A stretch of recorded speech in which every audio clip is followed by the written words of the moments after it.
في محافظة أسيوط وتحديدا في مركز ديروت جريمة من أخطر الجرائم اللي ممكن تتخيلها في حياتك. تخيل معايا لو عرفت إن بيتكو تحتيه آثار ومحتاج إنك تطلعه، ورحت للشيخ والشيخ قالك عشان الكنز ده يطلع محتاج تحفر هنا، لكن الحفر لوحده مش كفاية لأن الكنز اللي تحت الأرض ده عليه جن. أيوة عليه جن، والجن ده طالب شاب يكون بكر، يعني أول خلفة أبوه وأمه، ويكون طويل وأسمر ومحبوب من الناس. يعني شكل الجن اللي كان حارس الكنز ده جن ست. وبالمناسبة دي نفس مواصفات فتى أحلام البت سعدية اللي ساكنة عندنا على أول الترعة. فلو أنت اتحطيت في الموقف ده وعايز تطلع الكنز اللي تحت بيتكو ده بأي طريقة، ومفيش أي حل غير إنك توافق على طلبات الدجال وتجيب له شاب بالمواصفات اللي طلبها منك، يا ترى هتعمل ايه وهتتصرف ازاي؟ ممكن تختار اقرب الناس ليك عشان تجيبه تذبحه؟ ايه الحكاية وايه التفاصيل؟ ده اللي هنعرفه في الفيديو بتاع النهاردة، بس خليك معايا ودايما خليك مع صلاح. يلا بينا.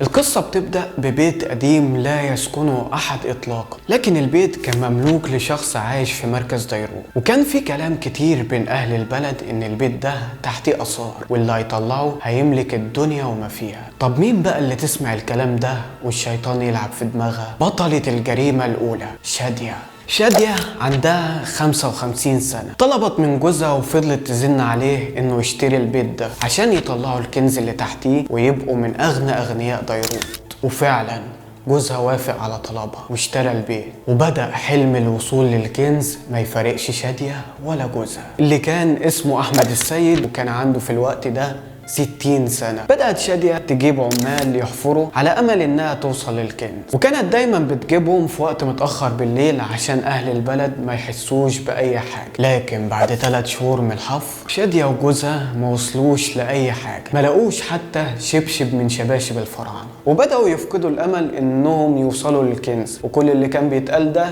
كان وهم ومفيش كنز أصلا. لكن واحد من العمال اللي كانوا بيحفروا قال لهم أنا أعرف شيخ هو اللي ممكن يطلع لكم الكنز ده، والشيخ ده اسمه الشيخ عبد التواب.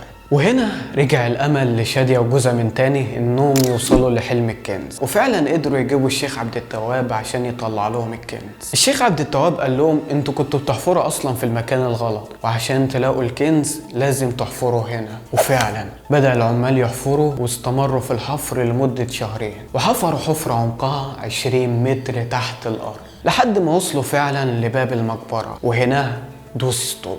الشيخ عبد التواب قال لهم ان في جن موجود على المقبرة، والجن ده ليه طلبات معينة. المقبرة عمرها ما هتفتح الا لما الطلب ده يتنفذ. طب يا ترى ايه هو الطلب ده يا عم الجن؟ قال لك انا عايز شاب يكون بكر، يعني اول خلفة ابوه وامه، ويكون طويل واسمر ويكون محبوب من الناس. وهنا بدأت شادية تفكر في كل الشباب اللي موجودين في القرية، وكان تفكيرها كله بعيد عن اي شاب من شباب عيلتها، لكن شادية مش لاقية اي حد بالمواصفات المطلوبة.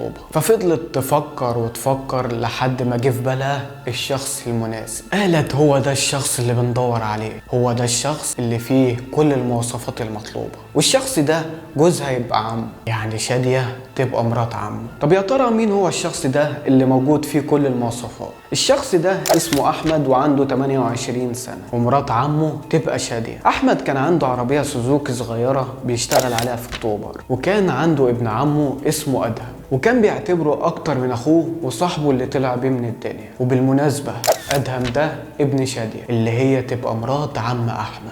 شادية اتفقت مع جوزها وخططت ان احمد هو اللي هيبقى الطعم او المفتاح اللي هيطلعوا بالكنز او هيفتحوا بالمقبره. شادية ودت صور احمد للدجال وقال فعلا هو ده الشخص اللي انا عايزه، وعم احمد اللي هو جوز شادية هان عليه ابن اخوه وعمى عينيه حلم الوصول للكنز، وبدأوا يفكروا في الطريقة اللي هيجيبوا بيها رجليه. شادية كانت قريبة جدا من أسرة أحمد وكانت بتقعد معاهم من يوم للتاني، والغريب في الموضوع إن أحمد كان يعرف إن أدهم وأبوه بيدوروا على آثار في البيت بتاعه، لكنه ما كانش ليه أي علاقة بالموضوع، هو كان بيسمع بس. هو كان بيعرف لأن أدهم دايما كان بيحكي له، وزي ما قلت لكم إن أحمد كان بيعتبر أدهم أكتر من أخوه. وفي يوم من الأيام عرفت شادية إن أحمد هيرجع من الشغل النهاردة، أجازته هتبقى النهاردة، واتفقت شادية مع جوزها وابنها والرجالة اللي هم مأجرينهم إن التنفيذ هيكون النهاردة بالليل. ورجع أحمد من الشغل الساعة 4 العصر وخد شاور وراح في النوم. وبعدها جت شادية لأحمد البيت، لكن أم أحمد قالت لها إنه لسه جاي من الشغل وراح في النوم. فشادية مشيت وجمعت العصابة كلها في البيت القديم، البيت اللي فيه الكنز، مستنيين أحمد. وبعد شوية شادية بعتت ابنها أدهم عشان يروح يجيب أحمد اللي هو يعتبر صاحبه وأخوه، لكن أحمد كان مازال نايم. ورجع أدهم وبلغهم إن أحمد لسه مصحيش. والوقت بدأ يمر وفضلوا لحد الساعة 10 بالليل مستنيين أحمد، لكن شادية صبرها نفد، مش قادرة تستحمل، عايزة تشوف الكنز بأي طريقة وفي أسرع وقت. فراحت لأحمد مرة تانية، لكن المرة دي مش لوحدها، خدت ابنها أدهم معاها. لكن أم أحمد قلبها حس إن في حاجة، قلب الأم بقى، وقالت لشادية يا ترى عايزاه في خير ولا في شر. فشادية شدت معاه في الكلام وقالت لها هو من إمتى بيجي من ورانا شر؟ فطبعا من صوت الدوشة والزعيق أحمد طلع يشوف إيه اللي بيحصل بره.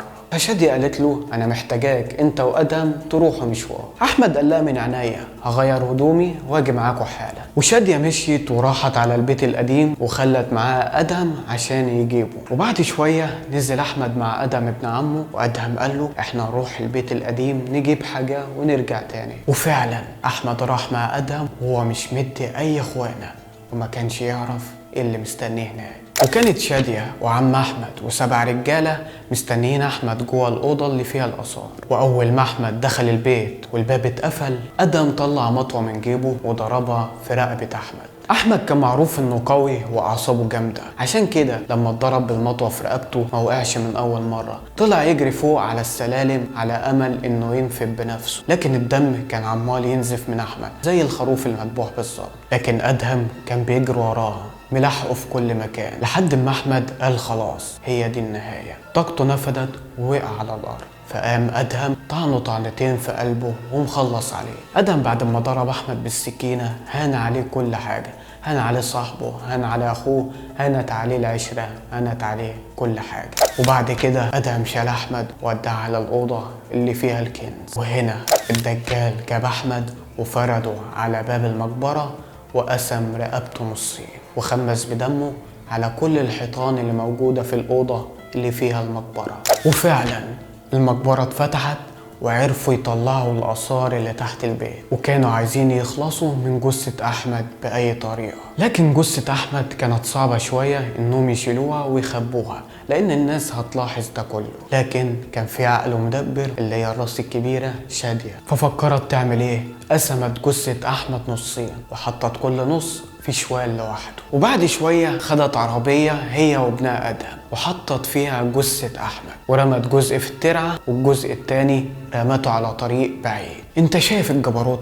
لكن بعد اختفاء أحمد لمدة 3 أيام اللعبة ما استمرتش كتير، لحد ما الكاميرات اللي كانت محطوطة قدام البيت اللي فيه الآثار كشفت اللعبة كلها، صورت الجريمة من أولها لآخرها، ورجالة الشرطة قدرت تقبض على كل المشتركين في الجريمة ما عدا شادية، لأنها قدرت تهرب بالآثار اللي معاها في أسرع وقت. في التحقيقات قال أدهم وأبوه إنهم اتخلصوا من أحمد لأنه كان على علاقة غير مشروعة مع بنتهم المتجوزة اللي جوزها كان بيشتغل بره مصر في دولة الإمارات. لكن ده مش السبب الحقيقي، لأن أحمد كان معروف إنه محترم وأخلاقه كويسة. هو دايما كده، خدها قاعدة في حياتك، أي حد اسمه أحمد يبقى محترم وأخلاقه كويس، وأهل البلد كلهم كانوا شاهدين على ده. لكن السبب الحقيقي هو الطمع وهوس الفلوس اللي جنن الناس كلها، اللي يخلي الإنسان يعمل أي حاجة وفي أي حد، حتى لو الحد ده أقرب الناس ليك. وبكده يكون وصلنا لنهاية الفيديو بتاعنا النهاردة. ما تنسوش تدعمونا بلايك وسبسكرايب واستنونا في فيديوهات تانية كتير، ودايما خليك مع صلاح. أشوفكم على خير.